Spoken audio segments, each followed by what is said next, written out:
2021 में 3 करोड़ युवा रोजगार खोए हैं। 27 करोड़ लोगों को हमने गरीबी से निकाला था और 23 करोड़ लोगों को आपने गरीबी में वापस डाल दिया। The farmers of Punjab can stand up and say we do not agree with these 3 laws. They do not have a voice in your framework. Only the king has the voice. और small और medium industry पर एक के बाद एक आक्रमण किया है। 7 की कर रहा हूं, मैं 60 की भी करूंगा। मैं अपने भाषण में अंत में 60 साल की बात करूंगा आपको खुश करने के लिए। आप ठहर जाइए। 50 साल से सबसे ज्यादा बेरोजगारी आज हिंदुस्तान में है। आपके जब नेता बोलेंगे ना, फिर हम भी खड़े होंगे उस समय। अगर आप ये चाहें कि हमारे नेता को बोलने में बाधा डाले जाए, तो मौका हमारे भी आएंगे, हम भी इस तरह की बाधा डालेंगे। ये आपको समझा रहे हैं, चेतावनी दे रहे हैं। ऐसा नहीं, हम लोग डरे हुए नहीं है, हम अपना बात रखना चाहते हैं, अधिकार है हमारा। Please no please. Shri Rahul Gandhi जी।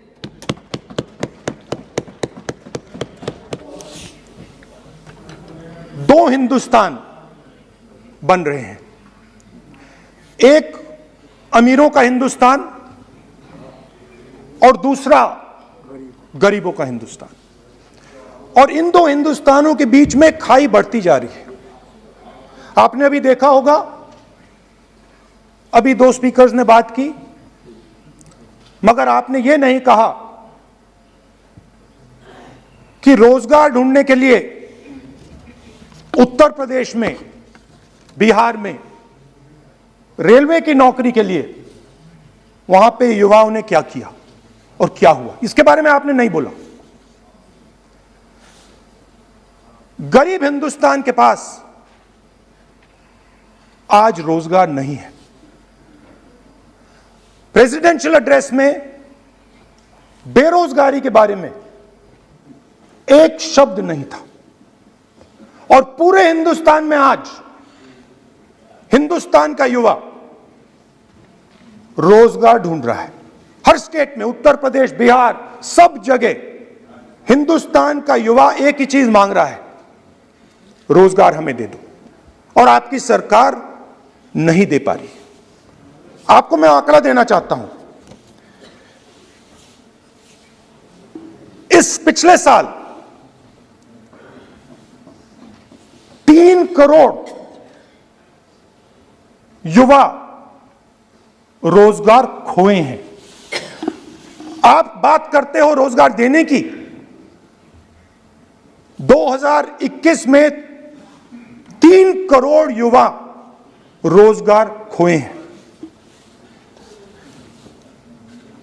50 साल से सबसे ज्यादा बेरोजगारी आज हिंदुस्तान में है।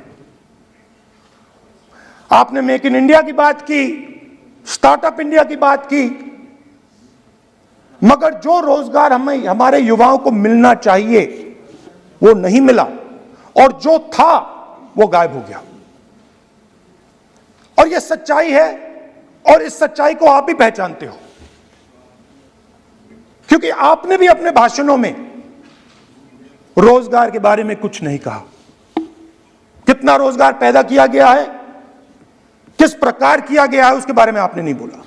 और आप बोल भी नहीं पाएंगे, क्योंकि अगर आप बोलेंगे तो हिंदुस्तान का युवा आपकी ओर देख के कहेगा कि ये मजाक कर रहे हैं। तो ये स्थिति पैदा कैसे हुई? ये 2 हिंदुस्तान पैदा कैसे हुए?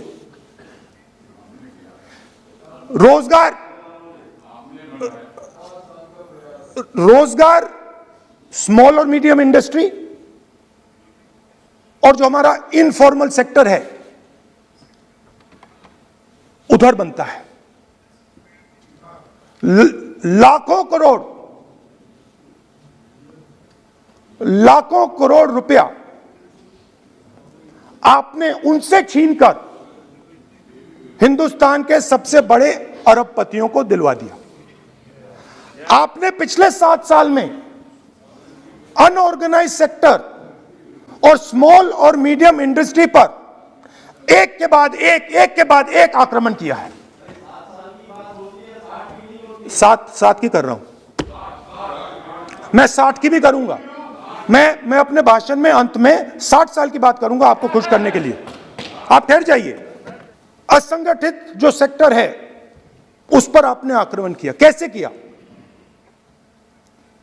नोटबंदी, गलत जीएसटी और कोरोना के समय जो सपोर्ट उनको देना था आपने नहीं दिया। नतीजा क्या हुआ? नतीजा यह हुआ कि आज 84% हिंदुस्तान के लोगों की आमदनी घटी है और वो तेजी से गरीबी की ओर बढ़ रहे हैं। यूपीए की सरकार ने, आपने पूछा 60 साल की बात आपने कही, यूपीए की सरकार ने 23 करोड़ लोगों को गरीबी से निकाला था 10 साल में। हमारा आंकड़ा नहीं है, हमारा आंकड़ा नहीं है, हमारा आंकड़ा नहीं है।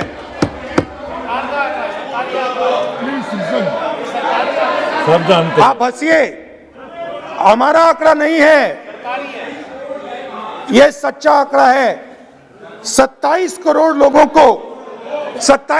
लोगों को हमने गरीबी से निकाला था और 23 करोड़ लोगों को आपने गरीबी में वापस डाल दिया।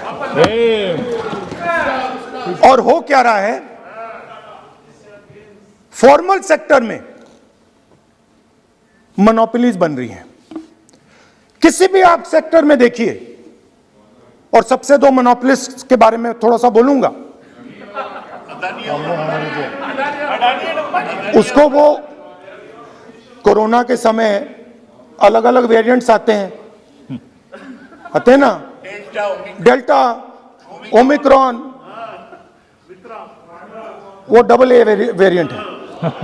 और वो पूरा का पूरा हिंदुस्तान की जो अर्थव्यवस्था है उसके अंदर फैल रहा है। आपने बात उठाई तो मैं उसके बारे में पहले बोल देता हूं।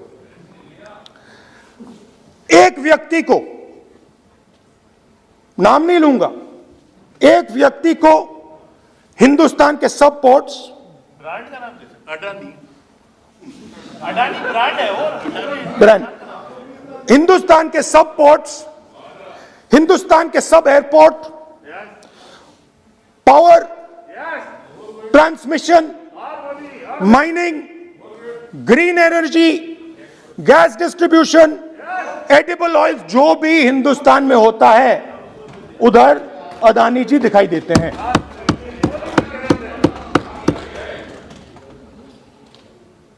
और दूसरी side Ambani ji petrochemicals, telecom, retail, e commerce में मोनोपोलियां।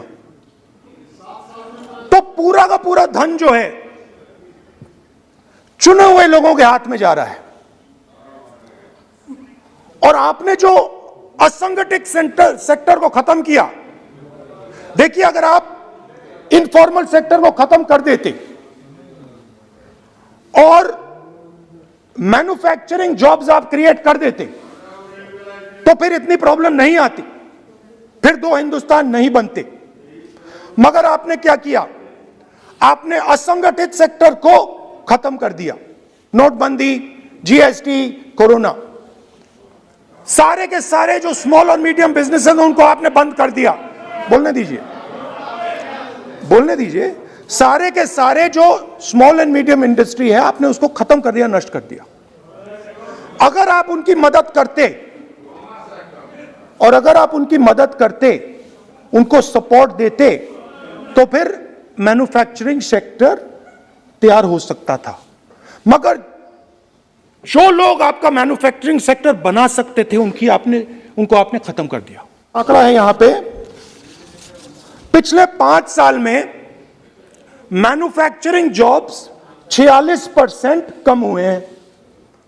46% drop in manufacturing jobs in India. Why? Because you have destroyed the unorganized sector. Why? Because you have destroyed MSMEs. That is why you are focusing completely on 5 or 10 people. I don't have a problem with that. I don't have a problem with big industry. Focus on them. But please realize that they cannot produce jobs for you. Small and medium industry is the only people who can produce jobs for you. That is the reality. और हो क्या रहा है, 2 हिंदुस्तान बन रहे हैं, आप यहां पे भाषण देते रहते हो. नया Hindustan, new India, make in India, और कौन से नारे हैं? Startup India. आप ये बोलते रहते हो और देश में बेरोजगारी फैलती जा रही है. Saying need, and you will say no, get out of here. Right? They do not have a voice in your framework. The farmers of Punjab can stand up and say we do not agree with these 3 laws. They do not have a voice in your framework. Only the king has the voice. The farmers can sit for 1 year. They can sit for 1 year outside in Corona. They can die, doesn't matter. The king does not agree.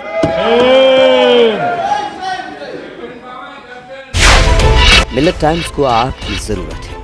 हमारी आप माली मदद करें. हर महीने सिर्फ 100 रुपये और 1 साल के लिए एक साथ सिर्फ 1000 रुपये. रकम भेजने के लिए यहाँ दिए गए फोन पे, गूगल पे और पेटीएम नंबर का इस्तेमाल कर सकते हैं.